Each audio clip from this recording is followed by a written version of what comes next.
What he saw nearly made him laugh out loud. Most of his victims were awake and struggling with their bonds. Mundungus Fletcher had obviously arrived late for the order meeting and now stood on the sidewalk, holding his sides and howling with laughter. A harsh word from Dumbledore had the squat, shabby man straightening and waving his wand. He released the headmaster first, then moved on to the others. When Snape stood up, he tried desperately to cover his nakedness. Tonks, seeing the flaming words hanging above the dark man's head, covered her mouth and pointed to it. Everyone turned to stare. Snape, not sure what was happening, looked up and his eyes widened in horror. "Headmaster!" he shrieked, doing a fine imitation of Mrs. Black. "Down! Give Severus your coat!" Dumbledore ordered. Then, checking several pockets in his robe, he scowled. "I seem to have misplaced my wand," Remus muttered angrily as Snape wrapped himself in the filthy overcoat Fletcher gave him. "Mine is missing too," Alpheus Doge growled. "And mine," Tonks said, glancing back at the house. "Hestia, Emmeline, Kingsley, Molly, and Daedalus all confirmed that their wands were missing." "Alastor?" Dumbledore asked hopefully. "The kid disarmed me when I came up the stairs," Moody replied. "Isn't that interesting?" Snape sneered. "How is it your magical eye didn't see what the brat was doing?" "It did. Why didn't you warn us?" Molly asked angrily. "Because you didn't ask," he growled. "You kept sending people up to check on those missing, like a group of first years afraid of the dark. I must say, I found the whole thing very amusing." When Snape took a menacing step forward, Mad Eye tensed. "The Aurors are going to get you, boy. And about damn time, too," he snarled, staring the flaming words above the man's head. Snape spun towards Dumbledore. "Headmaster?" he asked fearfully. "Dung, dispel that, won't you?" Dumbledore asked, pointed at the floating words. "Shouldn't it have disappeared when I untied him?" Dung asked, scratching his head. When the headmaster only continued to stare at him and wait, he shrugged and raised his wand again. "Finite incantatem." Nothing happened. Dung stared down at his wand for a moment, gaping. "You must not have done it right," Snape said, gritting his teeth. "Try it again, you fool." Several attempts later, Dung lowered his wand, giving up. "It's no use," Moody laughed. "All right, Potter, what did you do?" he yelled. "I tied the spell to his own magical signature," came the answer. The members of the Order all spun around. There, in the upper window, stood Harry Potter, grinning impishly. "Very good, Potter. That's some tricky spell work," Moody complimented. Harry shrugged. "It's amazing what one can pick up in books." Moody slapped his knee and hooted with laughter. "Alastor, do you mind?" Molly hissed. "Harry, where are our wands?" Tonks asked. "Here, in the house. I placed them all in the umbrella stand," he replied. "Underage magic is strictly prohibited. You'll be expelled for this, Potter," Snape ground out, though his eyes gleamed with pleasure. "I don't see any Ministry owls, Professor," Harry commented. "Interestingly enough, the Ministry doesn't seem to be able to detect the use of magic from headquarters." "Must be that pesky Fidelius charm." Smiling grandly, Dumbledore strode forward. "This has all been very amusing, Harry, but we do have a meeting to attend today. I'm afraid this game will have to continue another time." Reaching the front door, Dumbledore grasped the knob. The sound of a thunderclap rang through the yard, and the headmaster was thrown back 10 feet from the house. He crashed into Emmeline Vance, and both fell to the ground, hard. Into the silence that followed, Harry's laugh rang out. "I don't think so, Professor," he called down from the window. "It's my game, after all, and I want to keep playing." Shacklebolt and Tonks helped Dumbledore to his feet. Emmeline scrambled up on her own and brushed the dirt and dead grass from her robe. Dumbledore looked up at the boy in the window, his eyes wide. "But how?" "It's simple, really," Harry told him, leaning against the window frame. "I own the house now. I can't do anything about the Fidelius charm yet, but the other warding was easy enough to change." "How did you find out about that?" Snape asked. "I told him," Alastor said. Dumbledore spun around and faced the man, his gaze fierce. "Why would you do such a thing when you knew the boy was angry?" "There was no reason to hide it," Moody countered. "You've all kept him in the dark, kept him a prisoner. Am I the only one who sees how wrong you've all been?" As the argument on the lawn continued, Harry turned away from the window and called for Creature. Several minutes later, he leaned back against the window frame and braced himself. When the house began to tremble again, those out on the lawn watched fearfully. "Harry, what's going on?" Molly asked, alarmed. "Are you all right?" "I'm fine, Mrs. Weasley."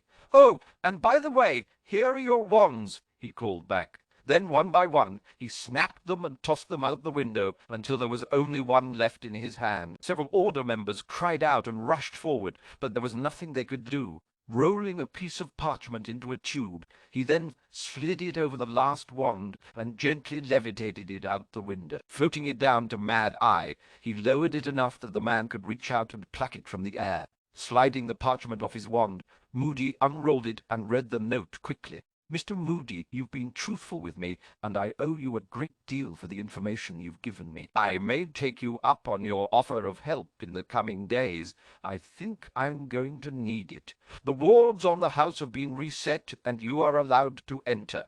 You will be evicted violently and automatically if you raise your wand on me, so be warned. As you say, constant vigilance." Harry, after incinerating the note, Moody looked up, a grin on his face. "Understood, Potter." Turning away, he moved towards the sidewalk. Nodding, Harry reached up to close the window. "This has been fun, but I do have other plans." Laughing heartily, he slammed the window shut and let the drapes fall closed. "Where do you think you're going, Alastair?" Dumbledore demanded. "Home, old man. I've got things to do," Moody replied before apparating away. "Now what do we do, Albus?" Molly asked worriedly. "Harry's all alone in that house." "No, he has Creature," Dumbledore murmured. His eyes narrowed as he turned around and stared at the house. "Just like Sirius," Tonks murmured quietly to Remus. Wrapping his arms around himself, Remus closed his eyes. New battle lines had been drawn, and he was very much afraid he'd chosen the wrong side.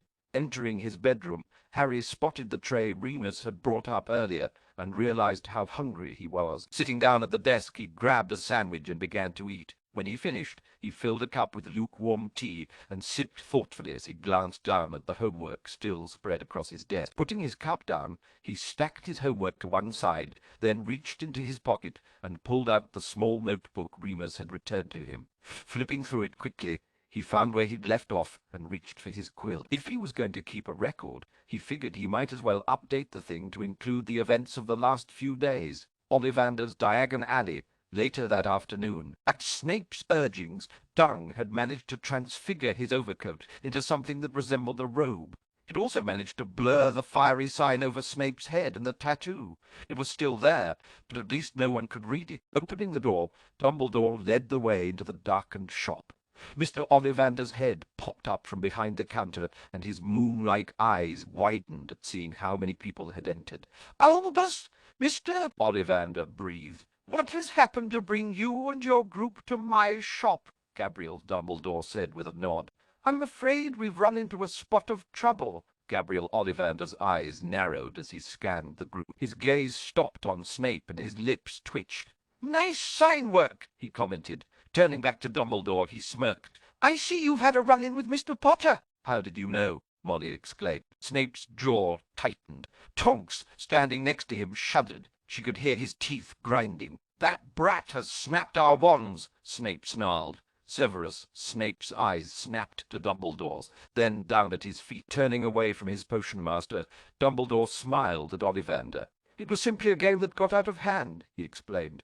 "I'm afraid we'll all need new wands," Game Ollivander asked. "You are mistaken, Headmaster. The remnants of Potter's anger surrounds you. No, this was no game." Albus frowned and straightened his shoulders. "We haven't much time, Gabriel. If we could begin, please." "Let's begin with you then, shall we?" Ollivander asked. When the headmaster nodded, he shuffled toward a shelf and began to mutter to himself. "Hickory, I believe. 12 inches. Early morning. Tonks' apartment." Remus rolled over onto his back and stared up at the ceiling. It made his home at Grimmauld, somehow thinking it brought him closer to Sirius. When Harry had evicted the Order, he'd quickly found himself homeless. Tonks had offered to let him sleep on her couch, and, having no place else to go, he'd accepted.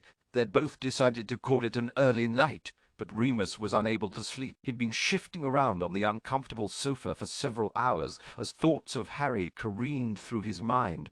Dumbledore had stood up for him for so long, even going so far as to give him a teaching position, that Remus felt he owed the man. But after reading Harry's notebook and seeing Dumbledore's high-handedness for himself, he found himself doubting the leader of the Order for the first time. He'd been shocked at the depth of Harry's anger, but as he thought about it, he realized how naive he'd been. The young man had been through hell, and not just at home with his relatives. His experiences at Hogwarts alone would have been enough to cause any 15-year-old to lash out. Yet Harry had handled everything thrown at him with a maturity and level-headedness not normally found in one so young. He'd managed to survive each meeting with Voldemort, something not many adult, fully trained wizards could claim. But at the end of Harry's 5th year, the events leading up to and including Sirius's death had caused a profound change in the boy, and Remus wasn't so sure anymore that Harry wasn't right in making those changes. Everything Harry had said about both the Ministry and the Order's reactions to Voldemort's return were correct. They really weren't doing all they could to prepare Harry, or to take the fight to the Dark Lord. Fear might have had something to do with it, at least when it came to the Ministry, but Remus couldn't wrap his mind around Dumbledore being afraid of Voldemort. They'd always been told it was the other way around, and why hadn't Dumbledore begun training for Harry? Remus didn't count Snape's occlumency lessons as any sort of real training.